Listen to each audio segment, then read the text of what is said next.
ओम शांति। 30 जून 2022 के ईश्वरीय महावाक्य। पहले एक नज़र मुरली के मुख्य पॉइंट्स पर। बाबा ने कहा, ज्ञान सागर बाप आए हैं तुम्हें ज्ञान और योग सिखलाने, यही उनकी कृपा है। तुम पुरुषार्थ कर जितना चाहे उतना उच्च पद लो। हरेक को अपने ऊपर खुद ही कृपा करनी है। ज्ञान यज्ञ यह एक ही है, बाकी सब है मटेरियल यज्ञ। यह वही रुद्र ज्ञान यज्ञ है जिससे विनाश ज्वाला प्रज्वलित होती है। बाबा ने कहा, जो राधे कृष्ण थे वही अब 84वें अंतिम जन्म में है। मैं उन्हों को और उनकी राजधानी को फिर से जगा रहा हूँ, साथ में गोरा भी बना रहा हूँ। अब 84 के चक्र को याद करो। जितना जिसका स्वदर्शन चक्र फिरता होगा उतना समझो वह यात्रा पर तीखा जा रहा है। घड़ी घड़ी वर्षे को भी याद करना है। फिर बाबा ने कहा, अब इन 5 विकारों को त्याग दो। ये नहीं कहना चाहिए कि बाबा छोड़ने के लिए सोचेंगे या ख्याल करेंगे। अब तो प्रतिज्ञा करो, फिर बाप भी जरूर मदद करेंगे। लेकिन प्रतिज्ञा कर फिर कुल कलंकित नहीं बनना, नहीं तो रजिस्टर खराब हो जाएगा। धरत पर ये धर्म ना छोड़िए, बड़ी कड़ी मंजिल है, इस बात में लूज नहीं होना।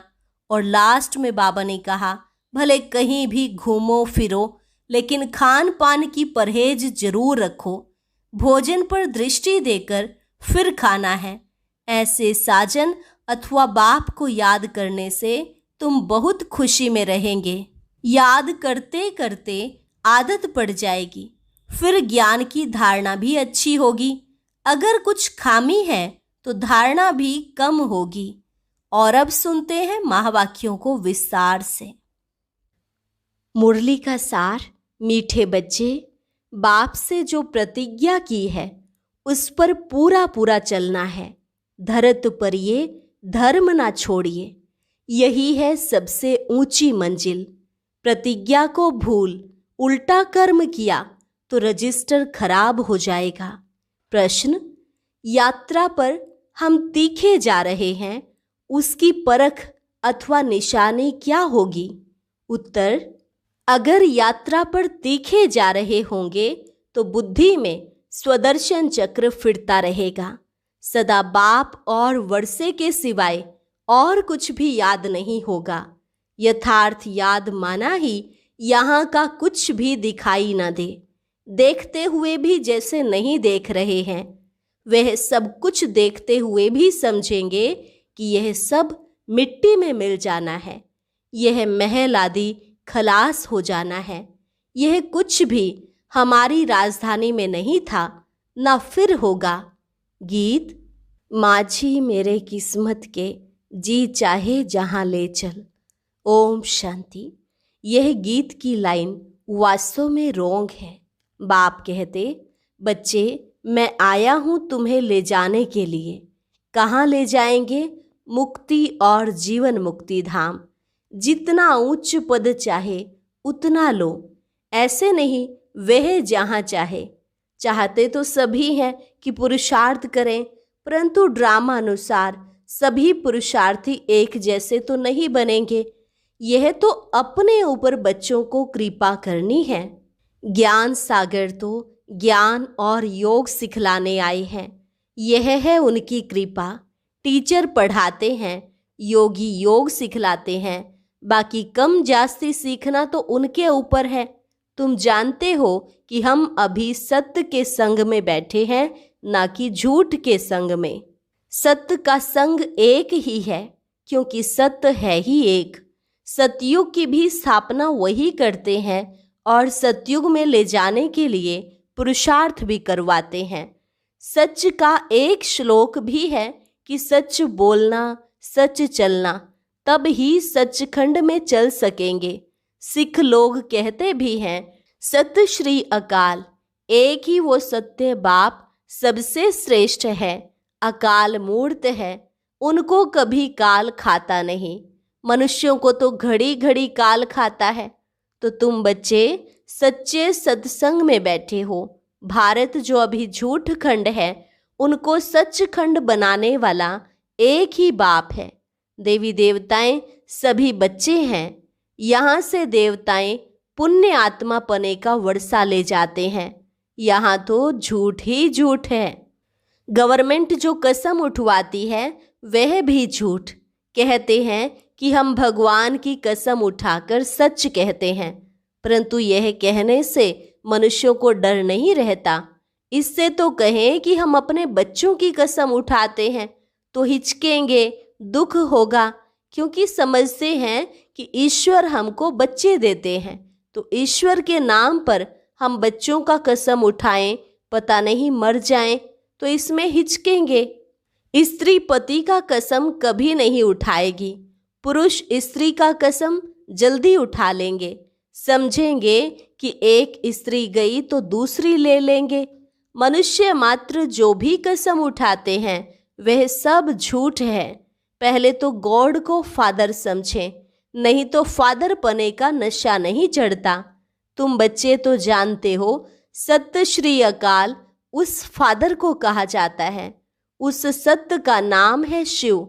अगर सिर्फ रुद्र कहेंगे तो मूंझ पड़ेंगे, परंतु समझाने में कहना पड़ता है। गीता में भी है रुद्र ज्ञान यज्ञ, जिससे विनाश ज्वाला प्रज्वलित हुई है, वह भी यहाँ की ही बात है। कृष्ण के यज्ञ का नाम नहीं है, दोनों को मिक्सचर कर दिया है। समझाया गया है कि सतयुग त्रेता में तो कोई यज्ञ होता नहीं है। यज्ञ होता ही है एक ज्ञान का, बाकी सब है मटेरियल यज्ञ। पोथी पढ़ना, पूजा करना सब है भक्ति मार्ग। ज्ञान तो एक ही है जो सत्य परमात्मा देते हैं। मनुष्य सभी ईश्वर के लिए भी झूठ बोलते हैं, इसलिए ही भारत कंगाल हुआ है। इन जैसा बड़े से बड़ा झूठ कोई है नहीं। यह नाटक तो बना हुआ है। इसका एक नाम है भूल भुलैया, अर्थात बाप को भूल जाने से भटकना, फिर बाप आकर भटकना छुड़ा देते हैं। यह ड्रामा में हार जीत का खेल है। हार खाने में आधा कल्प लगता है, एकदम पूरा मिट्टी में मिल जाते हैं, फिर आधा कल्प हमारी जीत रहती है। यह बातें तुम्हारे सिवाय कोई भी नहीं जानते। बड़ी बड़ी गीता पाठशालाएं हैं। गीता का भारतीय विद्या भवन बनाया भी है। नाम तो गीता का बड़ा भारी है। गीता को कहा जाता है सर्वशास्त्रमयी शिरोमणि, परंतु नाम बदली करने से कोई काम के नहीं रहे हैं। गीता का नाम तो बहुत चला आता है। बाप कहते हैं गीता का भगवान मैं हूँ, ना कि श्री कृष्ण। अभी है संगम, बाप रचयिता है। जब स्वर्ग रचते हैं तब तो राधे कृष्ण और लक्ष्मी नारायण आए। बाप आकर स्वर्ग का मालिक हमको ही बनाते हैं, जगत अम्बा और जगत पिता द्वारा। राजयोग तो भगवान के सिवाय कोई सिखला न सके। जगत अम्बा बहुत नामी ग्रामी है। कलश भी जगत अम्बा पर रखते हैं। लक्ष्मी नारायण व राधे कृष्ण तो अब है नहीं। कृष्ण के साथ तो राधे भी होनी चाहिए। गीता में राधे का कुछ भी वर्णन है नहीं, भागवत में है। बाप कहते हैं कि जो राधे कृष्ण थे वह अब 84वें अंतिम जन्म में है। मैं उन्हों को और उनकी राजधानी को फिर जगा रहा हूँ, सभी को गोरा बना रहा हूँ। यह बड़ी गुह्य बातें हैं जो तुम ही जानते हो कि हम सूर्यवंशी चंद्रवंशी दैवी घराने के हैं। हमने 84 जन्म भोगे, अब फिर से हम सतयुग में जाएंगे। गिनती तो सतयुग से लेकर करेंगे ना। 84 जन्मों का चक्र भी मशहूर है।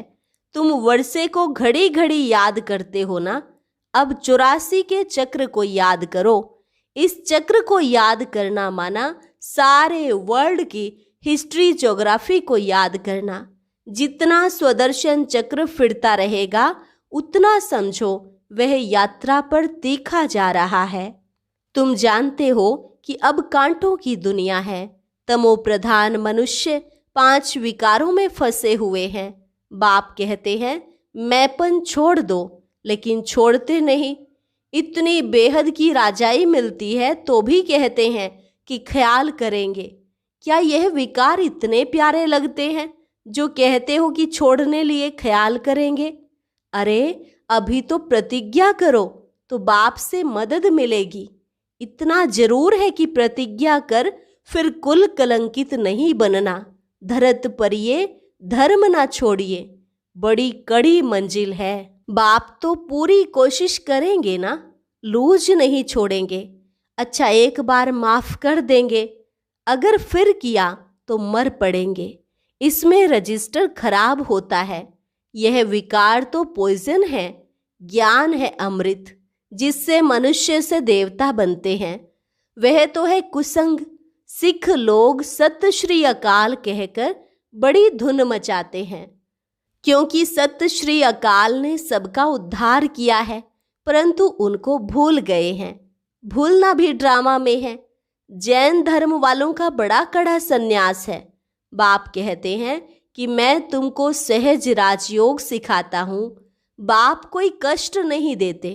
भले एरोप्लेन में जाओ, मोटरों में घूमो फिरो, परंतु खान पान की जितनी हो सके परहेज रखना है।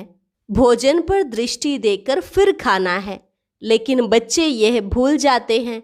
इसमें तो बाप को व साजन को खुशी से याद करना है। साजन, हम आपकी याद में आपके साथ भोजन खाते हैं। आपको अपना शरीर तो है नहीं, हम आपको याद कर खाएंगे। आप भासना लेते रहना। ऐसे याद करते करते आदत पड़ जाएगी और खुशी का पारा चढ़ता रहेगा। ज्ञान की धारणा भी होती जाएगी। कुछ खामी है तो धारणा भी कम होगी। उनका तीर जोर से नहीं लगेगा। बाप से योग माना, देखते हुए भी यह समझना कि यह अच्छे अच्छे महल भी मिट्टी में मिल जाएंगे। यह हमारी राजधानी में नहीं थे, अब तो हमारी राजधानी स्थापन हो रही है। उसमें यह कुछ नहीं होगा, नई दुनिया होगी। यह पुराने झाड़ आदि कुछ भी नहीं होंगे। वहाँ सब फर्स्ट क्लास चीज़ें होंगी। इतने जानवर आदि ये सब खलास हो जाएंगे। वहाँ बीमारियाँ आदि कुछ नहीं होंगी, ये सब बाद में निकलती हैं। सतयुग माना ही स्वर्ग। यहाँ तो हर चीज़ दुख देने वाली है। इस समय सबकी आसुरी मत है। गवर्नमेंट भी चाहती है कि ऐसी एजुकेशन हो जिसमें बच्चे चंचल ना हो। अभी तो बहुत चंचलता हो गई है। पिकेटिंग करना, धरना देना, भूख हड़ताल आदि ये सब हो रहा है ना। ये सब किसने सिखाया? खुद का सिखाया हुआ ही खुद के सामने आता है। बाप कहते हैं बच्चे शांति में रहो। झांझ आदि बजाना, रड़ियाँ मारना, ये सब है भक्ति की निशानियाँ। तुम साधना तो जन्म जन्मांतर से करते आए हो। साधना नाम चला आता है, परंतु सदगति तो किसी की होती नहीं। तुम्हारे पास चित्र आदि भले लिटरेचर भी ना हो तो भी तुम मंदिरों में जाकर समझा सकते हो कि यह लक्ष्मी नारायण पहले स्वर्ग के मालिक थे ना। उन्हों को जरूर स्वर्ग के रचयिता से वर्षा मिला होगा। स्वर्ग का रचयिता तो है परम पिता परमात्मा, जो ही समझाते हैं। मंदिर बनाने वाले ये नहीं जानते हैं। तुम बच्चे समझाएंगे तो उन्हों को परम पिता परमात्मा से वर्षा मिला है। जरूर कलयुग के अंत में ही मिला होगा ना। गीता में राजयोग की बात है। जरूर संगम पर ही राजयोग सीखे होंगे, और सीखे होंगे परम पिता परमात्मा से, ना कि श्री कृष्ण रचना से।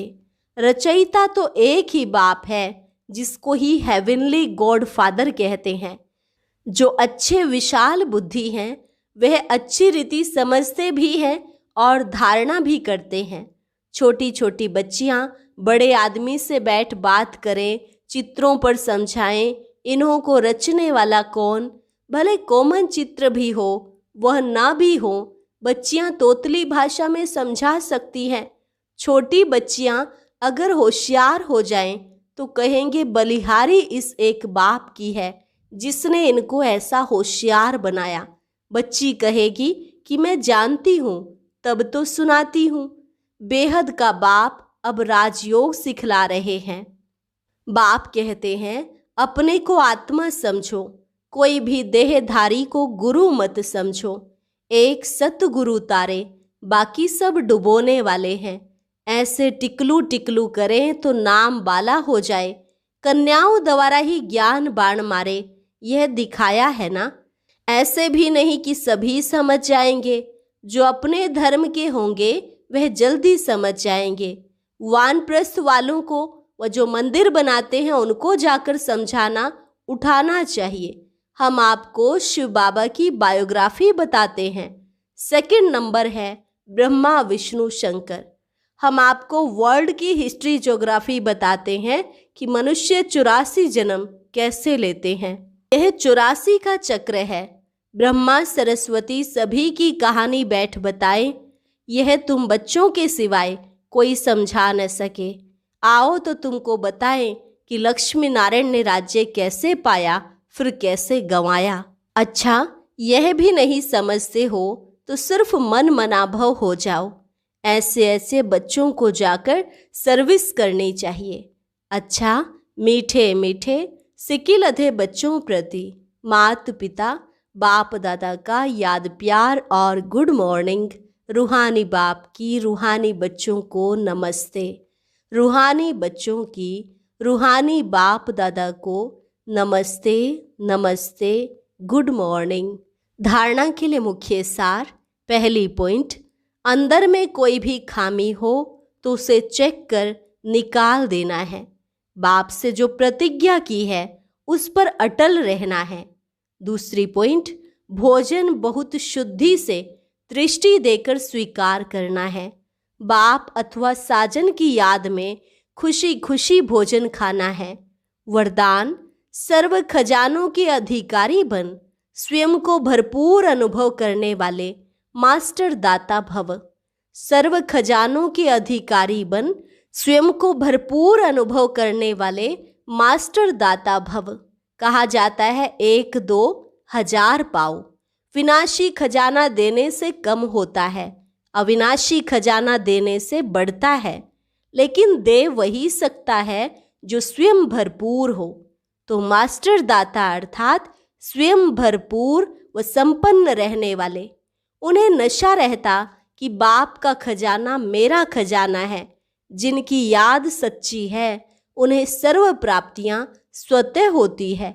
मांगने व फरियाद करने की दरकार नहीं। स्लोगन, अपनी स्थिति अचल अडोल बनाओ, तब अंतिम विनाश की सीन देख सकेंगे। अपनी स्थिति अचल अडोल बनाओ, तब अंतिम विनाश की सीन देख सकेंगे। अच्छा, और अब सुनते हैं आज का अव्यक्त ज्ञान मोती।